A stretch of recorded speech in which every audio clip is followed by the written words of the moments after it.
Y do married women wear vermilion? বিবাহিত মহিলারা সিঁদুর পরে কেন? এর পেছনে কী কারণ থাকতে পারে?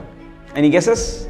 ওয়েল, সোশ্যাল মিডিয়াতে তিনটে কারণ পাওয়া যায়। রিজন নাম্বার 1, দাবি করা হয় যে তাদের ভাষায় ইন পেট্রিয়ার্কাল সোসাইটি, মানে তাদের ভাষায় বলতে গেলে পুরুষ শাসিত সমাজে মহিলাদেরকে দাগিয়ে দেওয়া হচ্ছে, তো সেই জন্য শাঁখা পলা সিঁদুর দিয়ে চিহ্নিতকরণ করা হচ্ছে।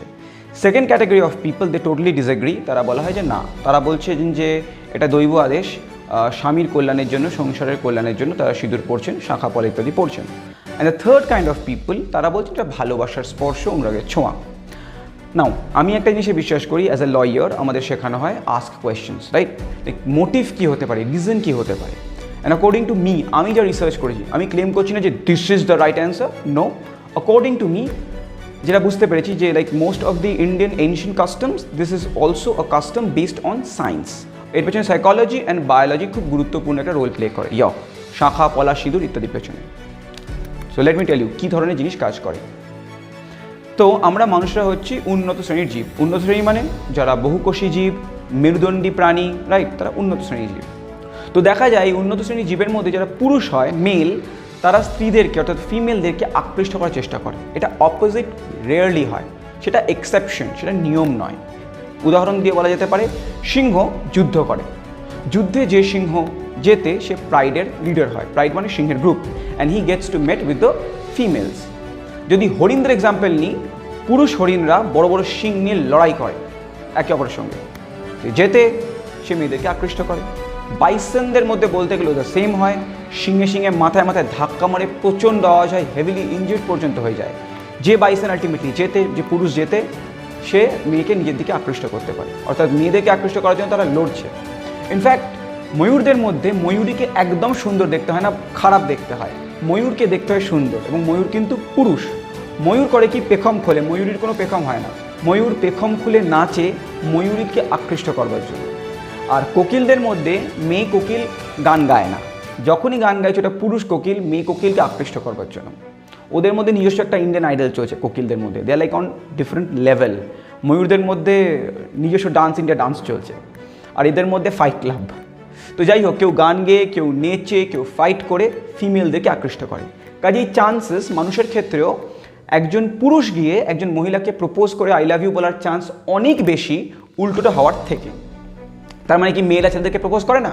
ডেফিনেটলি করে, কিন্তু সেটা নিয়মের ব্যতিক্রম, সেটা নিয়ম নয়। তো যদি কোনো মেয়ে কোনো ছেলেকে প্রপোজ করে, সেটা খুব সংখ্যায় কম, সেটা নিয়মের ব্যতিক্রম। ইন জেনারেল বায়োলজিক্যাল এবং সাইকোলজিক্যাল রিজনসে ছেলেরা মেয়েদেরকে আকৃষ্ট করার চেষ্টা করে। দেখবে কলেজের ছেলেরা খুব সেজে গুজে স্টাইল ফাই মেরে মেয়েদের সামনে যায়, মেয়েদেরকে আকৃষ্ট করবার জন্য গিটার বাজানো শিখছে, ডিএসএলআর কিনছে, মোটরসাইকেল কিনছে, বাকিদের সামনে স্টাইল মেরে ঘুরছে, এমনকি এক লাইন না বুঝলে ইংরেজি গান শুনছে। It's a fact.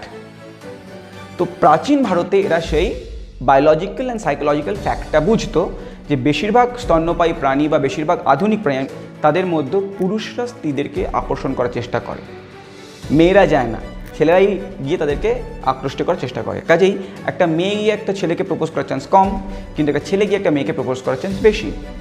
সেই জন্য যাতে বিবাহিত মহিলাদের বারবার অসুবিধায় পড়তে না হয়, কারণ as I just told you কি একজন মেয়ে গিয়ে একটা ছেলেকে প্রপোজ করার চান্স ইজ ভেরি রেয়ার, তো সেই জন্য কিছু চিহ্ন থাকলে সুবিধা হয়।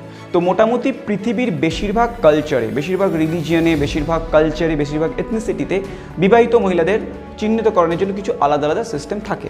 যেমন নর্থ কোরিয়া কমিউনিস্ট কান্ট্রি, ওখানে কোনো রিলিজিয়ন মানা যায় না। ওখানে কিন্তু অবিবাহিত মেয়েদের মাত্র কিছু লিমিটেড হেয়ার কাট আছে, কিন্তু বিবাহিত মেয়েদের অনেক বেশি হেয়ার কাট আছে। তার মানে শুধুমাত্র তারা বিবাহিত মহিলা তারাই করতে পারবে, অবিবাহিতরা পারবে না।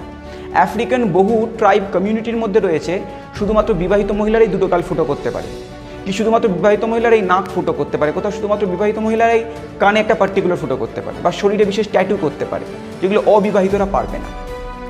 ভারতবর্ষের মধ্যেও বা পৃথিবীর বিভিন্ন দেশের বিভিন্ন রিলিজিয়াস কমিউনিটিতে আলাদা আলাদা কাস্টমস রয়েছে।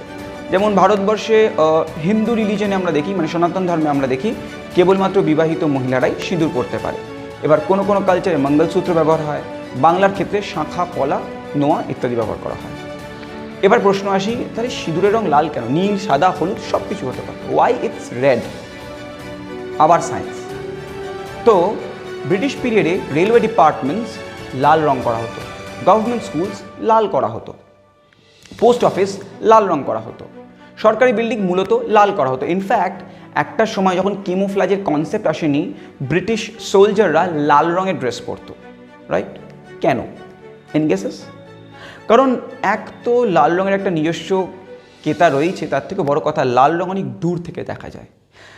কমিউনিস্ট দেশ সোভিয়েত রাশিয়াতে ওদের লাল ঝান্ডা ছিল, বামপন্থীদের পতাকা লাল হতো সেম রিজনে। লাল রং বহু দূর থেকে চট করে মানুষের চোখে পড়ে, এই জন্য সরকারি বিল্ডিংগুলো লাল করা হতো, বা একটা সময় ব্রিটিশরা সৈন্যবাহিনীর পোশাক লাল করতো, বা বামপন্থীদের ঝান্ডার রং লাল হয় কারণ দূর থেকে ছট করে চোখে পড়বে। কাজেই কোনো বিবাহিত মহিলাকে যাতে প্রবলেমে পড়তে না হয়, তার কপালে সামান্য একটুখানি ছোট্ট সিঁদুরের দাগ থাকলে ছট করে লোকের চোখে চলে আসবে, আরে সিঁদুর রয়েছে, বিবাহিত মহিলা। This is the reason. আর শাঁখা পলা পরানো হয় ওই জন্যই। তোমরা লক্ষ্য করে থাকবে রেলওয়ে ডিপার্টমেন্ট সাদা আর লাল এই দুটো রং ইউজ করে, সাদা লাল। সেম রিজন গোজ ফর শাঁখা পলা। শাঁখাটা হচ্ছে সাদা, পলা হচ্ছে লাল, পাশাপাশি থাকলে চট করে মানুষের চোখে পড়বে। এবং একজন বিবাহিত মহিলাকে মানুষকে কেউ গিয়ে ফট করে প্রপোজ করবে না, কারণ জানে তিনি বিবাহিত। পৃথিবীর বেশিরভাগ দেশেই আমি যেমন বললাম আলাদা আলাদা কাস্টমস রয়েছে, সিঁদুর এদের মধ্যে অন্যতম একটা ফেমাস কাস্টম, এবং এতটাই সিম্পল এবং সায়েন্টিফিক রিজন যে ভাবা যায় না। আজও আমরা এর পেছনে ধর্মীয় কারণ খুঁজে বেড়াচ্ছি, সমাজতান্ত্রিক কারণ খুঁজে বেড়াচ্ছি, but the reason is it's not sociological reason or religious reason, it is a very simple and unique scientific reason, psychology and biology and a little bit of sprinkle physics. That's it. By the way, আমি নানা ধরনের video বানাই এই চ্যানেলে, যেটা mature লোকেদের জন্য mature content তৈরি করা হয়, তাই খুব সিম্পল ব্যাকগ্রাউন্ডে আমাদের ভিডিওগুলো আমি বানাই। যদি ভালো লাগে চ্যানেলটা সাবস্ক্রাইব করতে পারো, বাকিদের সঙ্গে ভিডিওটা হোয়াটসঅ্যাপে শেয়ার করতে পারো। আর স্যাম এন সার্ক, SAMNSARK, এটা আমার ইউজার আইডি। ফেসবুক, টুইটার, ইনস্টাতে ফলো করতে পারো। নিজের সেলফি টেলফি শেয়ার করি না, ইম্পর্টেন্ট কন্টেন্ট বানাই, সেগুলোই শেয়ার করি। আর আমার হিন্দি চ্যানেলটা ফলো করতে পারো, I have a shorts channel option থেকে দেখে নিও। See you soon, till then, আডিওস।